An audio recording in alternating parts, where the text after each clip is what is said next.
This is pink Himalayan salt. It may look pretty, but a pinch of this stuff will cost you. And 100 grams of pink Himalayan salt can cost up to 20 times the price of generic table salt. So why is it so expensive?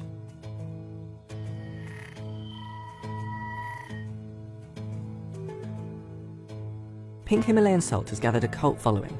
Its supporters claim that it helps with everything from weight loss, reducing aging, regulating sleep, and even increasing your libido. And while the pink salt itself can cost $10 per kilo, the products made using it can be far more expensive.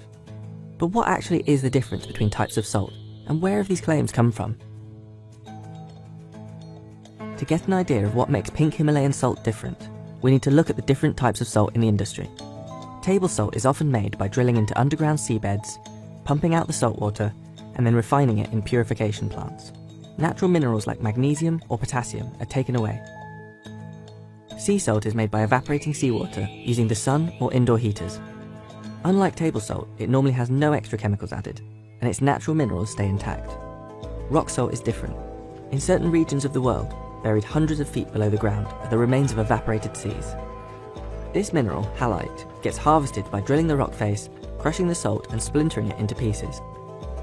Pink salt can only be found in very few places, from the Murray River in Australia to Maras in Peru, but the supply is far from limited. The majority of pink salt mines in the world are in Pakistan, at the base of the Himalayas, and the Kawa salt mine in Pakistan produces 350,000 tonnes per year. So, is pink salt healthier? The salt has an estimated 84 different minerals in it, which give it its pink colour. But these minerals only make up around 2% of the salt. So apparently it's reported you can get around 84 different trace mineral elements. However, it's such a very small percentage of the salt that makes up these minerals that you are highly unlikely to get any real benefit or any trace of them in your regular serving of salt itself. And I hate to be the bearer of disappointing news, but it's pretty similar nutritionally. Pink salt's supposed benefits aren't just about eating it though, and many people claim it has healing properties, when either inhaled or even when used as a lamp.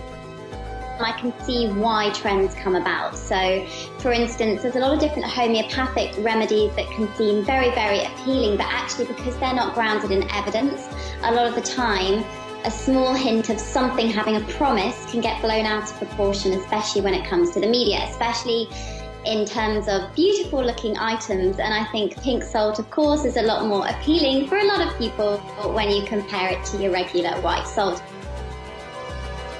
So Himalayan salt doesn't have the health benefits claimed, but it's still marketed as a luxury salt, and global salt consumption is forecast to be worth $14.1 billion by 2020. So does it taste any better for the price?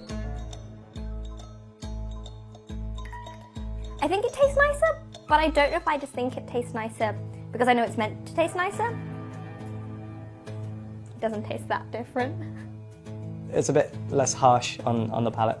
Doesn't sort of like burn your tongue as much, which I guess is a good thing. I couldn't really tell too much of a difference between them, to be honest. If I was cooking with them, putting them in a dish, I probably wouldn't be able to tell the difference between them. It just kind of tastes like salt. There's one other big thing that's led to pink salt's popularity: Instagram. It's because Instagram is an image-based platform, so if you think about it, it's more attractive to take pictures of something that's pink naturally or something that's bright green. It's more, I would call it aesthetic food. So looking at how food appears rather than it being a miracle benefit. And I think if you are looking at social media on a whole, it goes in seasons and it goes in whatever is the most photographed item. I don't think it will be around forever.